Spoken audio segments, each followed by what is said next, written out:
જામનગરમાં લાલપુર તાલુકાના જોગવડ ગામે ખૂની ખેલ ખેલાયો હતો। 32 વર્ષીય દિલીપ શ્રીવાસ્તવની હત્યા કરવામાં આવી છે। આ મામલે રામકુમાર મંગલસિંહ શ્રીવાસ્તવે આકાશ અને અવિનાશ સુરેન્દ્રસિંહ નામના બે શખ્સો વિરુદ્ધ પોલીસ ફરિયાદ નોંધાવી છે। માહિતી મુજબ દિલીપ અને આકાશ વચ્ચે ધીમા અવાજે ફોનમાં વાતચીત કરવા બાબતે બોલાચાલી થઈ હતી। દિલીપે આકાશને દૂર જઈને વાત કરવાનું કહેતા મામલો બીચકાયો હતો। ઉશ્કેરાયેલા આકાશ અને અવિનાશે દિલીપ પર લાકડી અને ગેસની નળીથી જીવલેણ હુમલો કર્યો હતો। આ હુમલામાં થયેલી ગંભીર ઈજાઓના કારણે દિલીપનું ઘટના સ્થળે જ કરુણ મોત થયું હતું। लालपुर पुलिस गुनो नोंधी વધુ तपास हाथ धरी है। मेरा नाम रामकुमार है। तो जो चाचा महोदय मेरा बड़ा भाई, तो मेदपुर में रहते थे। वो झगड़ा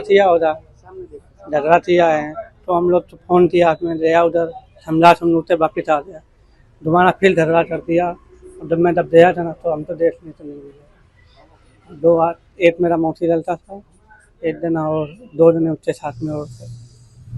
क्या नाम था उसका और कितने टाइम से वो वहाँ रह रहे? तो काफी दिन से अभी आए हैं भाई। मेरा अभी जल्दी में 2 महीना हुआ। किस बात से ये हुआ? तो भी नहीं, मैं कहाँ के रहने वाले हो? यहाँ पर यूपी था। यहाँ जो बड़ा भाई वो भी यहाँ पर काम करते थे, आप हाँ। भी करते थे? और सोनू में करता था, मैं जीबी कंपनी में करता था। उससे इससे पहले कभी झगड़ा हुआ था उसका? नहीं, तो ये जो मारने वाले थे वो उसको क्या लगते थे? वो भांजे लगते हैं, पड़ोसी हैं? भांजे लगते हैं, तेरारी में लगते हैं। किससे मारा उसको? वो तो हम तो सामने नहीं मारा था, लेकिन हाँ सर पे थोड़ा चोट लगा है।